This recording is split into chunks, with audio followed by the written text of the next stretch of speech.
Hello friends. आज मैं आपके लिए पिछले 6 महीने का छत्तीसगढ़ का करंट अफेयर लेके आया हूँ, जो कि मोस्ट इम्पॉर्टेंट है। ठीक है, एकदम सिलेक्टेड है, जो एग्जाम में बन सकते हैं प्रश्न। ठीक, तो 6 महीने करना सफिशिएंट होगा। तो करते हैं। वैसे ये करंट अफेयर 5 महीने का है, इसमें मार्च से ऐड हुआ है। मार्च से हम लोग कोशिश करेंगे कि जुलाई तक चले जाए। ओके, ये करंट अफेयर का भाग 1 है। एक ही वीडियो में पूरे 6 महीने का नहीं आ सकता। तो चलिए स्टार्ट करेंगे वीडियो। फर्स्ट करंट अफेयर है, अगर उसको देखें हम लोग, तो छत्तीसगढ़ के प्रसिद्ध साहित्यकार है विनोद कुमार शुक्ल। इनको मिला है ज्ञानपीठ, मतलब इसकी घोषणा की गई है ज्ञानपीठ पुरस्कार। ये जो ज्ञानपीठ पुरस्कार है ना, ये साहित्य के क्षेत्र में दिया जाता है। ठीक, साहित्य। तो इसको कोई मोस्ट इंपॉर्टेंट मान के चलो। करंट अफेयर में यहाँ से या तो डायरेक्ट प्रश्न बनेगा कि इस साल का ज्ञानपीठ मतलब 59th नंबर का ज्ञानपीठ पुरस्कार देने की घोषणा किनको की गई है, ये क्वेश्चन डायरेक्ट बनेगा। या इससे रिलेटेड एक प्रश्न बन सकता है कि विनोद कुमार शुक्ल जी के जो जो भी रचना है इनके, ठीक, जो भी रचना है, गद्य पद्य जो भी रचना है, उसमें जो इंपॉर्टेंट गद्य है, पद्य है, कहानी है, नाटक है, वो आपके एग्जाम में प्रश्न बनेंगे। ठीक, तो ये होमवर्क नोट कर लीजिए, आपकी किताब में होगा। इनके सारे किताब जितने इन्होंने पुस्तक लिखे हैं, वो सारे किताब को आपको याद करना है। ये प्रश्न बन सकता है। ठीक, सो करंट अफेयर में क्वेश्चन एक तो डायरेक्ट आता है, एक तो इनडायरेक्ट आता है। तो डायरेक्ट ये बनेगा कि इस वर्ष का ज्ञानपीठ पुरस्कार या 2024 का ज्ञानपीठ पुरस्कार किनको मिलेगा या मिलने वाला है। या दूसरा क्वेश्चन बनेगा कि इनके एक रचना, इनमें से कौन सी इनकी रचना है। ठीक, सो ये याद रख लेना। एक 59th नंबर का ज्ञानपीठ पुरस्कार मिल रहा है 2014 के लिए। इस पुरस्कार में 11 लाख रुपए की नगद, कांस्य से निर्मित सरस्वती प्रतिमा एवं सम्मान प्रदान किया जाता है। ठीक है, ये मोस्ट इंपॉर्टेंट है। यह सम्मान पाने वाले छत्तीसगढ़ के वह पहले साहित्यकार होंगे। ठीक, तो छत्तीसगढ़ के पहले साहित्यकार जिन्हें ज्ञानपीठ पुरस्कार देने की घोषणा की गई है, वो है विनोद कुमार शुक्ल। रट लेना, प्रश्न एकदम बनने की चांस है। दूसरे करंट अफेयर की तरफ चलते हैं कि सीएम द्वारा उत्कृष्ट आंगनबाड़ी कार्यकर्ता को पुरस्कार दिया गया है। तो इनका नाम प्रश्न बन सकता है। व्यापम में क्या है ना, इस तरह के प्रश्न बनते हैं। ठीक है, तो देखते हैं। अंतर्राष्ट्रीय महिला दिवस के अवसर पर माननीय मुख्यमंत्री श्री विष्णुदेव साय ने रायपुर में आयोजित कार्यक्रम के दौरान रायगढ़ जिले के ट्रांसपोर्ट नगर के किरोड़ीमल आंगनबाड़ी केंद्र की कार्यकर्ता, जिनका नाम है श्रीमती राम कुमारी चौहान, इनको उत्कृष्ट आंगनबाड़ी कार्यकर्ता पुरस्कार में शामिल किया है। एक लाइन याद रखिए आप, इनका नाम श्रीमती राम कुमारी चौहान और किरोड़ीमल आंगनबाड़ी केंद्र, ये दो चीज याद रख लीजिए। इनको मिला है उत्कृष्ट आंगनबाड़ी कार्यकर्ता पुरस्कार। बस इतना, एक लाइन का है, याद रख सकते हैं। तीसरे करंट अफेयर की तरफ चलेंगे। टीबी मुक्त अभियान में पूरे देश में छत्तीसगढ़ पहले नंबर पे है। ठीक, टीबी मुक्त अभियान चल रहा है पूरे देश में, और उस अभियान को सक्सेसफुली लॉन्च करने में छत्तीसगढ़ है अव्वल नंबर पे। विश्व क्षय दिवस, मतलब टीबी को हिंदी में क्षय बोलते हैं। ठीक, अब यहाँ से एक साइंस का प्रश्न भी रखिए, क्षय के बारे में आप थोड़ा जानकारी रखिए। इसका टीका प्रश्न बनता है। ठीक है, इसके टीके के बारे में आप थोड़ा रिसर्च करिए। टीका, कौन सा टीका लगता है, ये एग्जाम में बनता है। ठीक, टीबी मुक्त ग्राम पंचायत अभियान में देश में प्रथम स्थान पे है। टीबी मुक्त ग्राम पंचायत अभियान में देश में छत्तीसगढ़ पहले नंबर पे है। ठीक है, स्वास्थ्य मंत्री का नाम याद रख लेना, श्याम बिहारी जायसवाल। छत्तीसगढ़ के हेल्थ मिनिस्टर है श्री श्याम बिहारी जायसवाल। ठीक है, विश्व क्षय दिवस टीबी के खिलाफ लड़ाई में छत्तीसगढ़ सरकार को सम्मान मिला है। नई दिल्ली में केंद्रीय स्वास्थ्य एवं परिवार कल्याण मंत्रालय द्वारा आयोजित राष्ट्रीय समारोह में छत्तीसगढ़ को टीबी मुक्त ग्राम पंचायत अभियान में उत्कृष्ट प्रदर्शन के लिए प्रथम पुरस्कार से सम्मानित किया गया है। यह सम्मान 50 लाख से अधिक आबादी वाले राज्यों की श्रेणी में टीबी मुक्त ग्राम पंचायतों के में सर्वाधिक अनुपात के लिए दिया गया है। बस इतना याद रख लेना। जो स्कीम है, उस स्कीम का ये वाला पोर्शन आपको याद रखना है कि टीबी मुक्त ग्राम पंचायत अभियान, ये इस अभियान के तहत ना टीबी मुक्त ग्राम पंचायत कैटेगरी है। कैटेगरी भी आपको याद रखना है कि ग्राम पंचायत कैटेगरी है। इस कैटेगरी में उत्कृष्ट प्रदर्शन, उत्कृष्ट का मतलब सबसे बढ़िया प्रदर्शन में छत्तीसगढ़ को रैंक 1 मिला है। ठीक, निक्षय निरामय छत्तीसगढ़ की हुई थी शुरुआत। ठीक है, नीक्षय, क्षय का जस्ट अपोजिट, नीक्षय निरामय। छत्तीसगढ़ सरकार ने 7 दिसंबर 2024 से शुरू किए गए 100 दिवस का एक प्रोग्राम था, निक्षय निरामय छत्तीसगढ़ अभियान ने ग्रामीण स्तर पर व्यापक पहचान, उपचार और सहभागिता की को गति दी।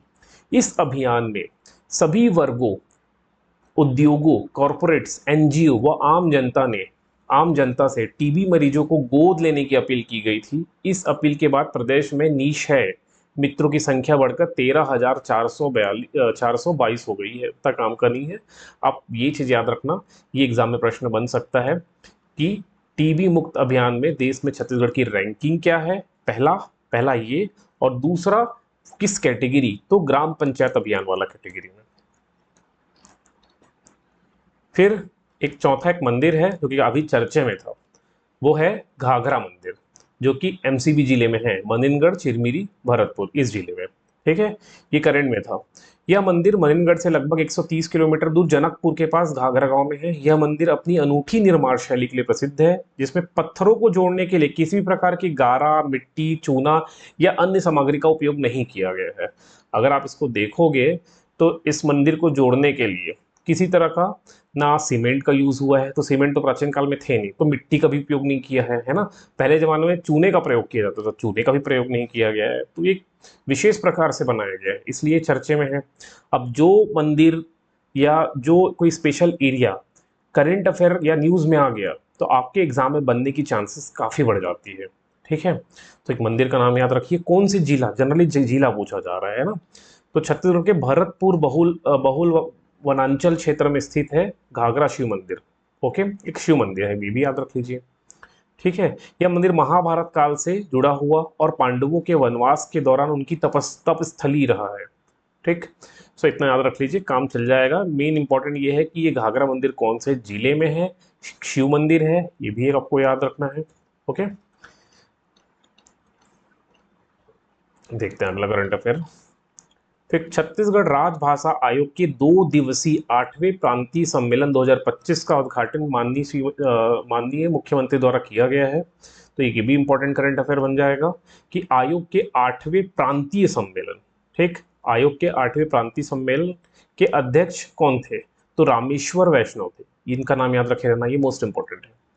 इस प्रांतीय जो 2 दिवस का 8वें प्रांतीय सम्मेलन हुआ है, इसके अध्यक्ष कौन है, तो वरिष्ठ साहित्यकार रामेश्वर वैष्णव, इनका नाम याद रख लेना। ओके, और भी बहुत लोग थे वहां उपस्थित थे, बट आप अध्यक्ष का नाम याद रखिए। 1 से 2 मार्च, 1 और 2 मार्च को हुआ है 2025 में। होटल वुड कैसल रायपुर में हुआ है। अध्यक्ष मैं आपको बताया रामेश्वर वैष्णव। और इसके शुभारंभ करता, मतलब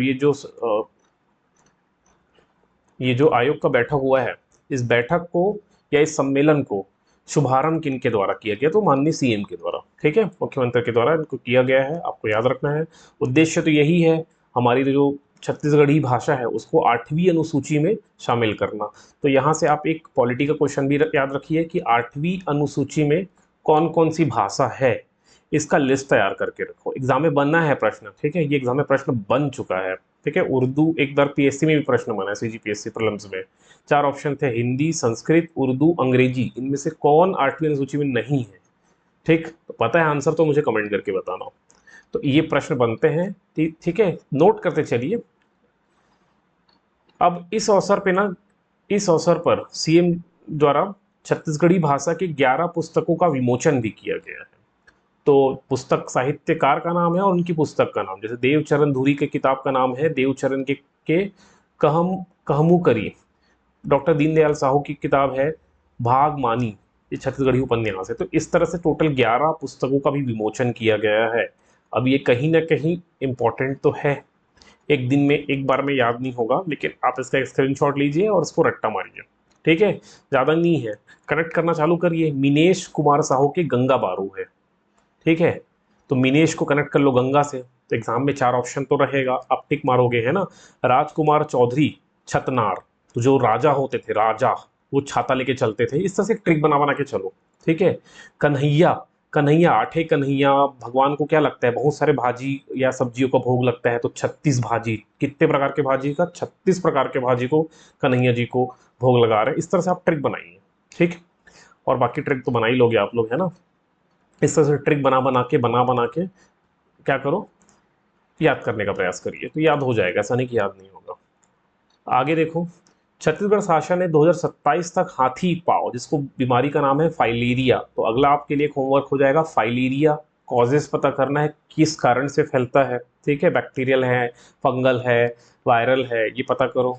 ठीक है, अगर जो भी डिजीज है उसका नाम याद रखो, रूट कॉज का नाम याद रखो। तो छत्तीसगढ़ शासन ने 2027 तक हाथी पाँव फाइलेरिया का उन्मूलन करने का निर्णय लिया है कि 2027 तक हाथी पाँव छत्तीसगढ़ से खत्म कर देंगे। ठीक है, ये बीमारी छत्तीसगढ़ में नहीं रहेगा, ये किया गया 2027 तक। ये डेट याद रख लेना, प्रश्न बनेगा। किस तरह का प्रश्न बनेगा कि छत्तीसगढ़ शासन द्वारा कब तक हाथी पाँव या फाइलेरिया का खत्म करने का निर्णय लिया है, 2025, 2026, 2027, 2028, इस तरह से ऑप्शन होंगे। ओके, अगला करंट अफेयर है कि दंतेवाड़ा में फागुन मेला चल रहा है, ये प्रश्न बनता है। ठीक है, आप लोग देखोगे कि बस्तर संभाग से रिलेटेड या सरगुजा संभाग, मेनली बस्तर संभाग की हम बात करें तो यहाँ पर बहुत तरह के मेले होते हैं। फागुन मेला हो गया, नारायणपुर का भी एक फेमस मेला है फरस गांव का। कौन सा मेला, कमेंट करके बताओ तो मैं देखना चाह रहा हूँ आप लोग कितना पता है। नारायणपुर के फरस गांव में एक मेला है, बहुत फेमस मेला है, सीजीपीएससी प्रीलिम्स से प्रश्न बना हुआ है। कमेंट करके बताइए कौन सा मेला है। इस तरह के जो मेला है, ये क्या आ रहा है, एग्जाम में प्रश्न बन रहे हैं। तो अभी करंट अफेयर में चल रहा है, अभी मार्च का है ये, दंतेवाड़ा फागुन मेला। ठीक, तो फागुन मेला तो ठीक है, सबको पता है कि ये दंतेवाड़ा में हो रहा है, लेकिन उसके दूसरे दिन एक प्रकार का रस्म हो रहा है, खोर खुदनी। अब सीधे सीधे व्यापम में क्या पूछ देता है कि दंतेवाड़ा के फागुन मेला में दूसरे दिन कौन से रस्म को निभाया गया। चार ऑप्शन होंगे। अब हम सोचते हैं एज अ स्टूडेंट, हम क्या सोचते हैं कि भाई ये प्रश्न आ कहाँ से रहा है, ये पेपर का है, नव भारत का, ठीक, नव भारत में छपा था। तो हमको लगता है कि प्रश्न आ कहाँ रहा है, किसी किताब में नहीं है, ना हरिवंश सर की किताब में है, ना अमरोही सर की किताब में है, किसी सर की किताब में नहीं मिल रहा है, ना कोई कोचिंग वाले पढ़ाए हैं। तो ये प्रश्न बन कहाँ से रहे हैं। तो स्टूडेंट को हमेशा एक डाउट रहता है। तो मैं बता रहा हूँ, करंट अफेयर को आप एज अ करंट अफेयर मत मान के चलो, उसको जस्ट जीएस मान के चलो। ठीक, अब खोर खुदनी is not part of current affair, है ना, जरूरी नहीं इस साल पूछे, हो सकता है नेक्स्ट ईयर पूछे उसको। तो ये तो जीएस का टॉपिक हो गया ना, एक रस्म हो गया, फागुन मेला में दूसरे दिन की रस्म निभाते हैं, है ना। तो हमको ऐसा लगता है कि ये कहाँ से आ रहा है भाई, करंट अफेयर से आ रहा है ना। तो इसको मार्क करके चलिए कि ये फागुन मेला के दिन दूसरे दिन खोर खुदनी, अब रटना है आपको, कैसे भी करके रटो। ये करंट अफेयर का पार्ट नहीं है, अब ये जीके का पार्ट हो गया, छत्तीसगढ़ जीके का। दंतेवाड़ा मुख्यालय में फागुन मेले का शुभारंभ हो चुका है। इस क्रम में मेले का आयोजन के तहत परंपरागत तौर पर खोर खुदनी रस्म का संपादन किया गया है। अब ये रस्म याद रख लेना, हमको एज अ स्टूडेंट इस रस्म से ज़्यादा लेना देना नहीं है, क्या है, कैसे करते हैं, क्यों करते हैं, ये प्रश्न नहीं बनता। बन जाए ठीक है, एकदम रेयर है, लेकिन जनरली इस दिन दूसरे दिन कौन सा रस्म को निभाया गया, ये प्रश्न बनता है। तो आप रस्म याद रखिए, बाकी इसके बारे में और जानना है तो यूट्यूब में सर्च कर लेना, मिल जाएगा, है ना। इसके अंतर्गत विधि विधान से डोली वापसी के बाद चावल और चंदन की लकड़ी को 2 टोकरी में भंडारी व तुड़पा सेवादार सहित 12 लंकावार पड़ीहार मांझी चालकी एवं सेवादार मेढ़का डोबरा मैदान में देव विश्राम मंदिर में ले जाते हैं, जहाँ मंदिर के आंगन में 12 लंकबार सदस्यों द्वारा खड़े होकर सभी की खुशहाली हेतु पूजा की जाती है। जिसके बाद टोकरी लेकर वापस मंदिर में आते हैं एवं टोकरी में चावल बाजा वादकों में वितरण कर आज के कार्यक्रम का समापन किया जाता है। ठीक है, इसके बाद तीसरे दिन नाच मांडनी का कार्यक्रम होगा। देखो तीसरे दिन भी कुछ है, नाच मांडनी। ठीक, आप लोग छत्तीसगढ़ की शादी में गए होगे, तो शादी में क्या होता है देखे होगे कि या दूल्हा दुल्हन के घर से ऐसे सूपा में सर पे रख कर पूरे गांव में लेके जाते हैं, मंदिर मंदिर में लेके जाते हैं, फिर वापस लेके आते हैं। उसी तरह का तो ये भी पढ़ने से समझ में आ रहा है कि 2 टोकरी में कुछ लेके जा रहे हैं, फिर उसको मंदिर में पूजा पाठ करने के बाद लोगों की खुशहाली हेतु पूजा करते हैं, फिर उसको बांट रहे हैं, यही तो हो रहा है ना। उसी चावल रखा हुआ है, उसी तरह का है। रस्म है भाई, रस्म लगभग लगभग सेम है, नाम अलग अलग है, जिसमें हम लोग कंफ्यूज होते हैं, है ना। तो आप बस याद रखिए, खोर खुदनी रस्म दूसरे दिन, तीसरे दिन नाच मांडनी का कार्यक्रम होगा। ठीक, बाकी और मिलेगा दंतेवाड़ा फाल्गुन के बारे में तो मैं डालूंगा ग्रुप में।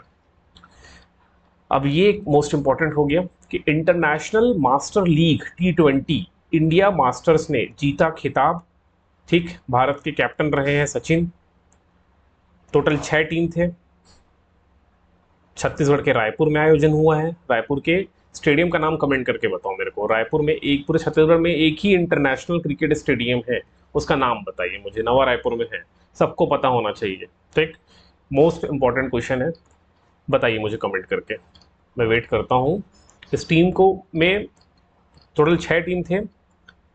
South Africa masters, England masters जो कि पहले राउंड में बाहर हो गए थे, Sri Lanka masters, Australian master, India masters और वेस्ट इंडीज मास्टर। ठीक, तो जो फाइनल खेले हैं ये मैंने मार्क किया है, इंडिया मास्टर और वेस्ट इंडीज। ठीक है, तो इंडिया मास्टर विजेता है, विनर, और वेस्ट इंडीज मास्टर उप विजेता है। ठीक, ये याद रख लेना, फाइनल इनके बीच हुआ है, India versus West Indies masters के बीच में। ठीक है, तो जिसमें भारत जीते हैं। 6 टीमों का टूर्नामेंट था। आजकल ऐसे प्रश्न बनता है, डायरेक्ट ये प्रश्न नहीं पूछेगा कि कौन जीता, है ना। आजकल प्रश्न बन जाता है कि कितने टीम थे, तो 6 टीम थे। कहाँ पर आयोजन किया गया है, तो शहीद वीर नारायण इंटरनेशनल स्टेडियम, छत्तीसगढ़ का एकमात्र इंटरनेशनल स्टेडियम है शहीद वीर नारायण सिंह, यहाँ पर हुआ है, इसको याद रख लेना। ठीक है, इंडिया मास्टर्स की कमान सचिन तेंदुलकर और वेस्ट इंडीज मास्टर्स की अगुवाई क्रिकेट लीजेंड ब्रायन लारा कर रहे थे। ठीक, भारत टीम की कमान किनके हाथ में थी, सचिन तेंदुलकर। बस इतना याद रख लो। अगला करंट अफेयर की तरफ चलेंगे। क्रीड़ा, क्रीड़ा का मतलब होता है स्पोर्ट्स, तो क्रीड़ा प्रोत्साहन योजना एक है। ठीक, खेल प्रतिभाओं का होगा सम्मान। क्रीड़ा प्रोत्साहन योजना में 3 लाख का प्रावधान। मुख्यमंत्री श्री विष्णुदेव साय के नेतृत्व में छत्तीसगढ़ सरकार द्वारा संचालित क्रीड़ा प्रोत्साहन योजना से प्रदेश के खेल प्रतिभाओं को बेहतर प्रदर्शन के लिए प्रोत्साहन मिलेगा। ठीक, यहाँ पर लिखा हुआ है थोड़ा और डिटेल में। तो जो अंतर्राष्ट्रीय स्पर्धाओं के लिए खिलाड़ी हैं उनको 3 लाख रुपए मिलेंगे इस योजना के तहत। ठीक है, थोड़ा और पढ़ लेते हैं इसके बारे में। क्रीड़ा प्रोत्साहन योजना में छत्तीसगढ़ शासन का ने किया प्रावधान। 50 करोड़ के बजट में स्टेडियम और इंडोर हॉल पर भी फोकस है। ठीक, पैसे के अभाव में राज्य खिलाड़ी कई बार अंतर्राष्ट्रीय स्पर्धा में भाग लेने से चूक जाते हैं। इसके लिए मुख्यमंत्री श्री विष्णुदेव साय ने इस साल के बजट में अधिकतम 3 लाख रुपए का प्रावधान कर दिया है। साथ ही स्पर्धाओं में भाग लेने से पहले तैयारी के लिए कुछ कुछ उपकरण ये सब दिया जाएगा, काम का नहीं है। हमारे लिए इतना ही इंपॉर्टेंट है कि इसमें ये जो स्कीम है, जिस स्कीम को जो अभी पढ़े आप लोग, क्या स्कीम था, यह योजना है क्रीड़ा प्रोत्साहन योजना। इसमें जो इंटरनेशनल स्तर पे खिलाड़ी हैं इनको 3 लाख रुपए का प्रोत्साहन राशि दिया जाएगा। ठीक, अब एक 10वें नंबर का करंट अफेयर है। कोरिया जिले का ग्राम रनई है, कोरिया जिला या बैकुंठपुर में एक गांव है रनई। इस बार पंचायत चुनाव में एक नया इतिहास रचने में सफल रहा है। यहाँ न केवल पंच सरपंच निर्विरोध चुने गए, बल्कि खास बात यह रही कि ग्राम वासियों की सर्वसम्मति से पंचायत की पूरी जिम्मेदारी महिलाओं को सौंपी गई है। यह गांव महिला सशक्तिकरण की नई मिसाल पेश कर रहा है, जहां सरपंच सहित सभी 15 वार्ड की पंच महिलाएं हैं। मतलब कोरिया जिले का जो ग्राम पंचायत है रनई, यहाँ के सरपंच, उप सरपंच और सारे वार्ड के जो पंच हैं वो सब फीमेल है और सब निर्विरोध, मतलब यहाँ पर इलेक्शन नहीं हुआ है। ठीक है, ये अगर आप लोग इसको देखोगे तो बहुत ताज्जुब की बात है। आजकल लोग गांव में रह रहे हैं तो गांव गांव में लड़ाई का माहौल रहता है ना, एक दूसरे से प्रतिद्वंदी का माहौल रहता है कि वो चुनाव में खड़ा है तो मैं भी खड़ा हूँ और उसको हराऊं। भले जीतने के लिए नहीं खड़ा हूँ, लेकिन वो खड़ा है तो उसको हराने के लिए खड़ा हो रहा हूँ मैं, है ना। इस तरह का लोगों की सोच होती है। तो उसी सोच के विपरीत हम देखते हैं कि कोरिया जिला का एक गांव है रनई। इसमें क्या हो रहा है, किस बिना चुनाव के निर्विरोध तरीके से सबके सब जीत रहे हैं, है ना। जीत क्या रहे हैं भाई, सब आपसी में पहले बैठक बुलाए होंगे कि ये खड़े होना चाह रहे हैं, तो उनको समझाया गया होगा कि भाई इस बार इसको मौका देते हैं और केवल महिलाओं को मौका देते हैं, है ना। तो इस तरह से सब सोचे होंगे, मीटिंग चली होगी और अंततः इस प्रकार का डिसीजन लिया गया कि पूरा ग्राम पंचायत की बागडोर करने के जिम्मा हम महिलाओं को सौंपते हैं, है ना। तो अपने आप में ये मिसाल है भाई, तो इसको याद रख लेना, प्रश्न बन सकता है इसलिए मैं डाल दिया हूँ। जनजाति सलाहकार परिषद, पीएससी के लिए तो मोस्ट इंपॉर्टेंट टॉपिक हो गया मेंस के लिए। अब हमारे लिए ये इंपॉर्टेंट है कि अध्यक्ष है मुख्यमंत्री विष्णुदेव साय, उपाध्यक्ष है राम विचार नेता। ठीक, इतना याद रख लेना। तो मुख्यमंत्री विष्णुदेव साय की अध्यक्षता में छत्तीसगढ़ जनजातीय सलाहकार परिषद का पुनर्गठन के पश्चात पहली बैठक हुई है। ठीक है, इसका पुनर्गठन किया गया है और उसके पश्चात ये पहली बैठक हुई है। ठीक, बस इतना याद रख लेना, काम चल जाएगा। अगला है मुख्यमंत्री तीर्थ दर्शन योजना। मुख्यमंत्री श्री विष्णुदेव साय ने रायपुर रेलवे स्टेशन में पहली विशेष तीर्थ यात्रा ट्रेन को तिरुपति, मदुरै और रामेश्वर के लिए हरी झंडा दिखाकर रवाना किया। इस पहली तीर्थ यात्रा में 780 श्रद्धालु बुजुर्ग सम्मिलित हुए, जिनके लिए यह यात्रा केवल धार्मिक अनुभव नहीं बल्कि सम्मान और स्नेह का प्रतीक बन गई। ठीक, और इस योजना में ना छत्तीसगढ़ के केवल वरिष्ठ जो नागरिक है उनको शामिल किया जाता है, याद रखना। फिर ये 13वें नंबर का करंट अफेयर है। भारत की राष्ट्रपति श्रीमती द्रौपदी मुर्मू ने छत्तीसगढ़ विधानसभा के रजत जयंती समारोह में भाग लेते हुए प्रदेश के 25 वर्षों की लोकतांत्रिक यात्रा की बधाई दी। छत्तीसगढ़ के जो विधानसभा है उसको 25 साल हो गया, छत्तीसगढ़ को बने में 25 साल हो गया, तो उसके रजत जयंती समारोह में किन्होंने भाग लिया? हमारे देश की राष्ट्रपति ने। ठीक, बस यही इंपॉर्टेंट है और कुछ इंपॉर्टेंट नहीं, बाकी लिखा तो बहुत कुछ है, पढ़ लेना आप लोग। आगे बढ़ते हैं, ये 14 नंबर का हो जाएगा। प्रदेश के पहले सेमीकंडक्टर यूनिट का सीएम ने किया भूमि पूजन। ये most most most most most important है। ठीक, छत्तीसगढ़ में गैलियम नाइट्राइड सेमीकंडक्टर का निर्माण होगा, रट लेना इसको रट्टा मारना है, बहुत इंपॉर्टेंट है। सीएम साय ने किया प्लांट का भूमि पूजन। अप्रैल मई से शुरू होगा प्लांट में उत्पादन काम। छत्तीसगढ़ में निवेश को लेकर सीएम का बड़ा कदम, ये मोस्ट इंपॉर्टेंट है। हमारे राज्य में रायपुर में, नवा रायपुर में सेमीकंडक्टर यूनिट का उद्घाटन किया गया है। ठीक है, भूमि पूजन किया गया है एक्चुअली। अब छत्तीसगढ़ में इलेक्ट्रिक वाहनों को तेजी से चार्ज करने की और 5G नेटवर्क का संचालन में महत्वपूर्ण भूमिका। देखो, अगर आप लोग देखोगे हर जो डिजिटल डिवाइसेज हैं, मोबाइल, लैपटॉप, जो भी डिजिटल है वो सब सेमीकंडक्टर से मिलके बने हैं, है ना। सब में सेमीकंडक्टर है। आजकल डिजिटल टीवी, स्मार्ट टीवी आ रहा है ना, सब डिजिटल, सब में सेमीकंडक्टर यूज होता है। तो सेमीकंडक्टर की कमी भी है देश में, अगर आप लोग देखोगे तो। इसीलिए सेमीकंडक्टर प्लांट का छत्तीसगढ़ में भूमि पूजन किया गया है। भविष्य में यहाँ से सेमीकंडक्टर का उत्पादन होगा और जो सेमीकंडक्टर की कमी पूरे देश में है वो सब इसी प्रकार जो कमी है उसको क्या पूर्ति किया जाएगा। ठीक, तो याद रख लेना। अगला करंट अफेयर है, डॉक्टर लवली शर्मा होगी खैरागढ़ संगीत विश्वविद्यालय की नई कुलपति। राजभवन से जारी आदेश हुआ है। तो जो हमारे राज्य में एकमात्र संगीत विश्वविद्यालय है, जो कि एशिया का ओल्डेस्ट क्या है, संगीत विश्वविद्यालय है। अब यहाँ से क्या होगा, इनकी जो नई कुलपति बनी है उसका नाम आपको क्या करना है, याद कर लेना है। तो आप जब इतना याद रखिए कि खैरागढ़ संगीत जो विश्वविद्यालय है इसकी नई कुलपति कौन है, तो डॉक्टर लवली शर्मा, इनका नाम याद रखिए। ठीक है, आगे देखें।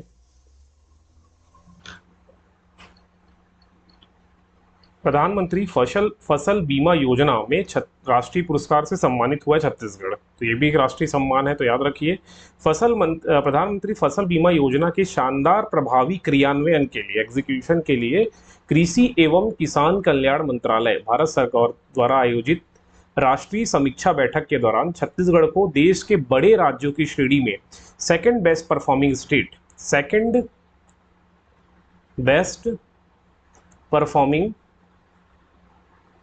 स्टेट के रूप में पुरस्कार मिला है। ठीक है, साथ ही साथ राज्य के मोहिला मानपुर चौकी और शक्ति को भी प्रधानमंत्री फसल बीमा योजना के तहत बेस्ट परफॉर्मिंग जिला के रूप में चुना किया गया है। ठीक है, मोहिला मानपुर अम्बागढ़ चौकी और शक्ति राज्य जिले को। ठीक, ये याद रखना। प्रदेश में खनिज राजस्व प्राप्ति में दंतेवाड़ा अव्वल पे है। ठीक, तो ये इसको याद रखिए, मोस्ट इंपॉर्टेंट प्रश्न यहाँ से बनेगा, ये इंपॉर्टेंट है एक्चुअली। जितने करंट अफेयर में यहाँ पर आपको डाला हूँ यहाँ पर, ये सबके सब इंपॉर्टेंट है। वित्तीय वर्ष 2024-25 में प्रदेश के खनिज राजस्व संग्रहण में दंतेवाड़ा ने सर्वाधिक 6580 करोड़, है ना, 6565-80 करोड़ रुपए की योगदान देकर शीर्ष स्थान पे है। इसके बाद कोरबा आएगा और उसके बाद रायगढ़ है। ठीक, मतलब पूरे राज्य में खनिज में कौन सा जिला हमारा अव्वल है, तो वो है राजस्व संग्रहण। जो खनिज राजस्व संग्रहण में दंतेवाड़ा पहले नंबर पे है, सबसे ज्यादा यहाँ से लोहा निकलता है। नया स्मार्ट औद्योगिक पार्क बनाए जाने की घोषणा की गई है। वो पार्क याद कर लो कौन कौन से हैं। एक राजनांदगांव जिला के पटेवा में इलेक्ट्रॉनिक मैन्युफैक्चरिंग क्लस्टर बनने वाला है। राजनांदगांव जिले के ही बीजेतला गांव में स्पेशल मैन्युफैक्चरिंग क्लस्टर बनने वाला है। नवा रायपुर के में 20 एकड़ में रेडीमेड गारमेंट पार्क के लिए 30 करोड़ रुपए बनेगा। भी याद रखो, रेडीमेड गारमेंट पार्क कहाँ बनेगा? नवा रायपुर में, ऐसे प्रश्न बनता है। इलेक्ट्रॉनिक मैन्युफैक्चरिंग क्लस्टर बनाने की घोषणा कहाँ पर की गई है? तो ग्राम पटेवा में। इस तरह से प्रश्न बनेगा। फर्नीचर क्लस्टर की स्थापना कहाँ की गई है? नया रायपुर में। ये इस तरह के क्या होते हैं? प्रश्न बनते हैं। फिर बस्तर पंडुम, ये most most most most most important, even though current affair के अलावा जीके के लिए इंपॉर्टेंट हो जाएगा। ठीक है, तो बस्टर पंडुम का ये ऑफिशियल लोगो जैसा बना है, जिसमें बायसन हॉर्न मुकुट है ना। यह गोड़ी शब्द है जिसका अर्थ है बस्तर का त्योहार, उत्सव, बस्तर पंडुप का मतलब। ठीक, यहाँ पर आपको दिख रहा होगा तुरही तोड़ी वाद्य यंत्र को लगाया गया। इस तरह से इसको पूरा देख लेना है ना। सल्फी पेड़ है, इंद्रावती नदी है, वन भैंसा है, बिरिया ढोल है, ताड़ी का पेड़ है। अब प्रश्न में कुछ भी आ सकता है कि लोगों में किस किस चीज़ों का जिक्र किया गया है, तो पीतल का मुकुट का जिक्र है, तिरदुड्डी वाद्य यंत्र है, पहाड़ी मैना है, चित्रकूट जलप्रपात है, बस्तर कला है, इन सबको दिखाया गया है ना। तो कुछ भी प्रश्न बन सकता है, तो इसके लिए रेडी रहिए। अदिति बस्तर, सहज सरल उम्मीदों से भरा। आयोजन स्थान है बस्तर संभाग। कब से? 12 मार्च से 5 अप्रैल तक। डेट याद रख लेना, date is the most important है ना, सीजीपीएससी एंड सीजीपीएफ के लिए। 3 चरण में, पहला जनपद चरण स्तर पे, दूसरा जिला स्तर पे और तीसरा संभाग स्तर पे।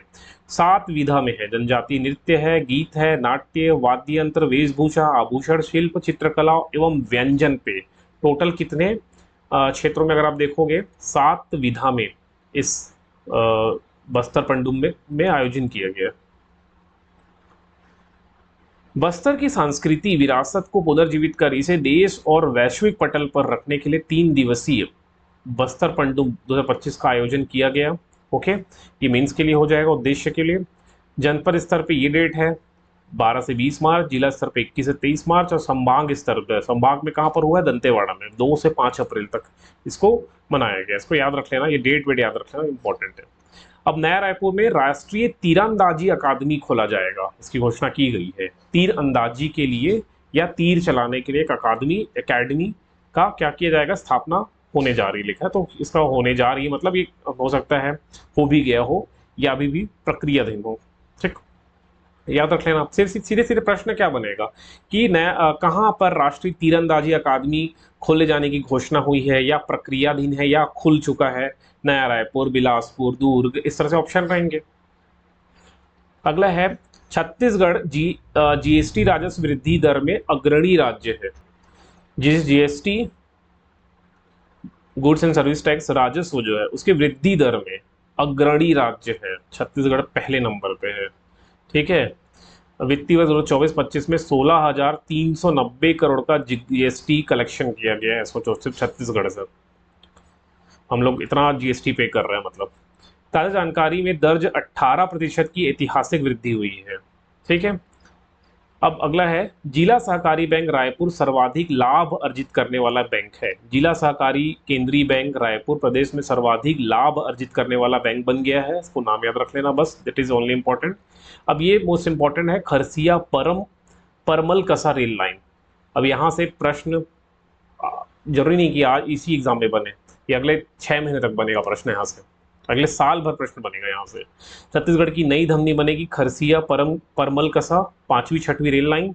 रेल मंत्री ने इस प्रोजेक्ट से मिलेगा बम्पर रोजगार। मुख्यमंत्री ने कहा छत्तीसगढ़ के विकास के लिए ऐतिहासिक कदम है, केंद्र सरकार ने स्वीकृति की है। खरसिया मतलब रायगढ़, नया रायपुर परमल कसा रेल प्रोजेक्ट है ये। केंद्र सरकार ने छत्तीसगढ़ की बड़ी सौगात दी है। सोमवार को रेल मंत्री खरसिया नवा रायपुर परमल कसा रेल प्रोजेक्ट के बारे में विस्तार से जानकारी दी है। उन्होंने कहा कि इस रेलवे प्रोजेक्ट से शुरू होने से राज्य को बड़ा फायदा होगा। ओके, सीधे छत्तीसगढ़ के 8 जिलों को फायदा मिलेगा। वो 8 जिले कौन कौन से हैं? रायगढ़ के खरसिया से चालू होगा, फिर जांजगीर चांपा, फिर बिलासपुर, बलौदाबाजार, दुर्ग, राजनांदगांव जैसे जिले जुड़ेंगे इस नेटवर्क लिंक से। यह उड़ीसा की सीमा से महाराष्ट्र की सीमा तक नेटवर्किंग सुविधा प्रदान करेगा। टोटल लंबाई 278 किलोमीटर लंबा रेल मार्ग और 615 किलोमीटर ट्रैक लंबाई होगा। ठीक, स्टेशनों की संख्या 21 स्टेशन बनेंगे इसके तहत। ठीक है, तो ये हो गया हमारे करंट अफेयर का। अच्छा, एक और बचा है, 36 मुख्यमंत्री सुशासन फेलोशिप योजना। ठीक, इस फेलोशिप योजना में से केवल आप एमबीए कर सकते हैं, ठीक है, कुछ और कोर्स नहीं कर सकते, एमबीए। इसको देखो, सुशासन की दिशा में अभिनव पहल, मुख्यमंत्री सुशासन फेलोशिप योजना की शुरुआत हुई है। 22 अप्रैल से 11 मई तक होंगे आवेदन। पाठ्यक्रम की फीस जो है, एमबीए की जो फीस है उसका वहन राज्य सरकार करेगी, और इसके साथ ही साथ 50,000 रुपए का स्कॉलरशिप भी दिया जाएगा पर माह, लिखा है। सोचो इतना अच्छा प्रोग्राम हुआ ये तो, आप एमबीए भी कर रहे हैं, ठीक है, अभी आईआईएम रायपुर से, और उसके साथ साथ आपको फीस भी पे नहीं करना। और इसके अलावा 50,000 रुपीज़ का स्कॉलरशिप, बहुत बड़ा है ना भाई, इतनी सैलरी होती है लोगों की, गवर्नमेंट जॉब में आप ज्वाइन करोगे, अब आप आबकारी रक्षक बनते हो, मुझे नहीं पता कि 50,000 की सैलरी मिलेगी भी कि नहीं मिलेगी। यहाँ पर 50,000 रुपीज़ के स्कॉलरशिप दिया जा रहा है, तो बहुत बड़ा स्कीम है ना। इसको देख लेना, 2 साल के लिए एमबीए की कोर्स के लिए ये है। 50,000 रुपए की हर महीने स्कॉलरशिप भी मिला जाएगा चुने गए प्रत्येक छात्र को। आईआईएम रायपुर में पढ़ाई का मौका मिलेगा, ठीक है। तो इसके बाद और भी मैं करंट अफेयर लाऊंगा, ये भाग 1 है, ठीक है। वीडियो अच्छा लगा हो तो लाइक करिएगा, कोई डाउट होगा तो कमेंट करिएगा, मैं कहीं पर कुछ गलत बताया हूँ तो भी कमेंट करके बताइएगा, ठीक है। हालांकि मैं सब पूरा न्यूज़पेपर की साइट से लेके कॉपी पेस्ट किया हूँ, इसमें गलती होने के चांसेस काफ़ी कम रहता है, फिर अगर हुआ तो बताइएगा, ओके। चलिए मिलेंगे नेक्स्ट वीडियो में।